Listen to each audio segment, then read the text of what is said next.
Well, welcome to The Real Story. Trillions of dollars in wealth. Evaporation. It's all going away, and it's natural that most experts are conveniently pointing the fingers at the usual suspects. Oh, it's the home foreclosures. You know, it's the greedy CEOs on Wall Street. Well, while all of those things are absolutely playing a huge role, there's something else playing a role that everybody except the market seems to have forgotten about: the presidential election. The real story is that while investors hate recessions, they hate uncertainty even more. And right now, we got nothing but uncertainty. There is uncertainty about corporate earnings, there's interest rates, but now, with Barack Obama's now seeming inevitable coronation right around the corner, there's also massive uncertainty about how much worse the policies of a filibuster-proof Obama administration will make things. The market is always looking ahead, and right now they're only seeing high unemployment and massive inflation coming next year. They're also seeing a president whose answer to our problems will be to raise taxes and move money from the rich directly to the poor. And where are we going to get all of that money? If you don't think transfers of wealth hurt the economy and prolong the gloom, then ask yourself why the failure of a few greedy banks and the rich CEOs is wreaking such havoc across the world. One reason? Trickle-down economics. It works. Unfortunately, it works both ways. Wealth trickles down, which everybody wants to deny, but so does the loss of wealth that everybody seems to understand. If you haven't felt this crisis in your own home yet, unfortunately, you will soon. Barack Obama himself once gave a stirring speech in which the refrain was, "Words matter." You might remember that one because the irony of that speech about the importance of choosing your words was actually plagiarized from Obama's friend, the governor of Massachusetts. Anyway, if words matter to Obama so much, then someone should ask why he insists on using the phrase tax cut when talking about his plan for the Treasury to write checks directly to the people who don't pay any income tax. This is a first, by the way. If words matter, why not just call that what it really is? Government welfare. Doesn't sound as sexy anymore, does it? Yeah, stock markets don't like it either. Investors who are now looking into 2009 and beyond are beginning to figure out that Obama's pledge to cut taxes for 90%, 95% of the working families is a joke. The truth, which you will find in the fine print, is that he'll simply change the meaning of the terms. Gosh, nobody in government's ever done that before. Instead of calling a check from the federal government welfare, as we do now, he just calls it a tax credit. According to the Tax Foundation, these tax credits, aka welfare checks, will rise from $407 billion a year to over $1 trillion a year in the next decade. If anyone is still unsure whether or not what kind of economic policies does he have, and will they help America recover quickly, take a look at your most recent 401k statement, because the markets have already decided. Bruce Bartlett is the former Treasury official and author of Impossible: How George W. Bush bankrupted America and betrayed the Reagan legacy. And Stephen Moore is the Wall Street Journal economics editorial writer and co-author of The End of Prosperity. Bruce, let me start with you. They're talking yet again about another stimulus package. The first one didn't work. Obama says that he wants $60 billion on top of the, the other $115 billion stimulus package right after the election. Can we talk sense to anybody here?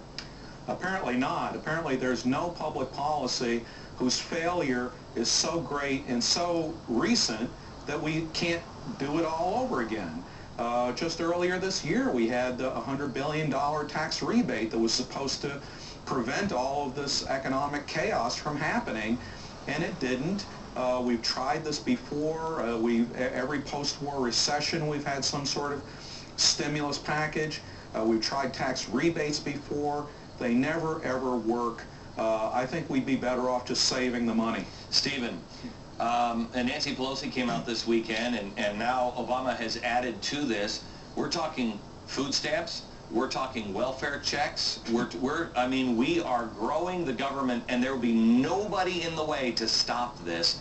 This is what you and I talked about a year and a half ago, is it not? We are at the we are at the beginning of the collapse of the dollar when these things really start to kick in. Yes. Well, that's right, Glenn. And you know, if government spending 50 or 100, 150 billion dollars more is going to get the economy going, then my God, we should be living in a Garden of Eden right now. Yeah. Because this is all government has been doing for the last 7 years. I mean, Bruce Bartlett's book is about this, about how Republicans, and then to some extent Republicans, built up this spending. I wanted to go back, if I could, Glenn, to that point you made about the tax cuts and the welfare, because you covered it very well, and it reminded me of that scene in Alice in Wonderland, where I think it was the Mad Hatter said, "Words mean whatever I want them to mean." Yeah. And this is what Obama has done. He has redefined what a tax cut is to the old welfare payment. So most of these people who he says he's giving tax cut to are actually going to be getting a check from the government. They don't pay any taxes. Right. And this is the very first time that this has ever happened, right?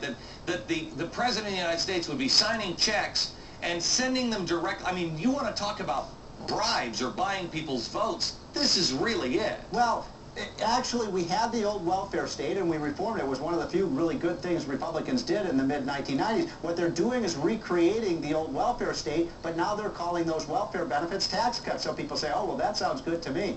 So, Bruce, we have the stimulus package coming out, these rebates. The last time we did this, people saved a lot of it, or they spent it in places where it wasn't targeted and wasn't really helpful. You should have been saving it in the financial. But let me ask you this.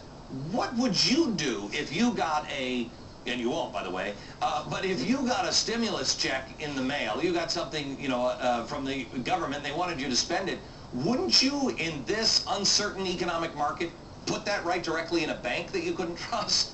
Well, that's exactly right, and that's what most people do with their checks.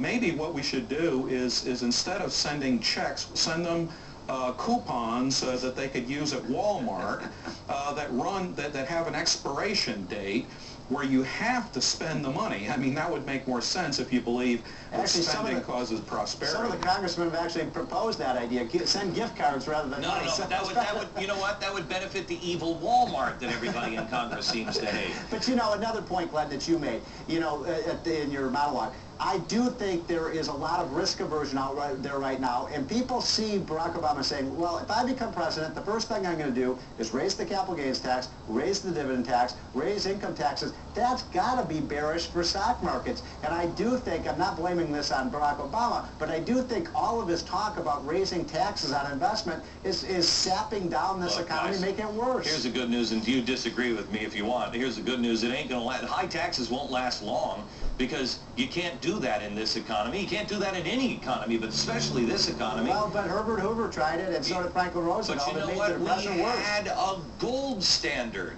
Right. You know, I had a guy tell me this this weekend. He's one of my deep throats. He's deeply into what's going on, and he has talked to me now for the last couple of years, and he has said, Glenn, look, I'll tell you what's going on, you know, and he's been optimistic.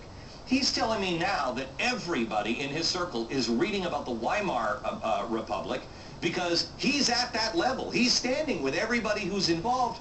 And you know what? There's no way you can pump this kind of money into this system and have it last. We are going to have massive inflation. Plus, coupled with spending, well, where is the American public that I grew up with that says, enough is enough? What the hell are you doing in my country? There's one piece of good news, Glenn. The poll that came out last week asking Americans, who do you blame more for this financial crisis? And people didn't blame so much Wall Street investment greed or banks. They blamed Washington. And good for the American people, because they pinned the blame right on who it belongs. Well, here we go with the rebate check. How long, Bruce, do you have any idea? Have you ever sensed the country in the place that it is right now, where it is so disconnected from our politicians? I mean, I don't think anybody in this country believes in the policies of the Democrats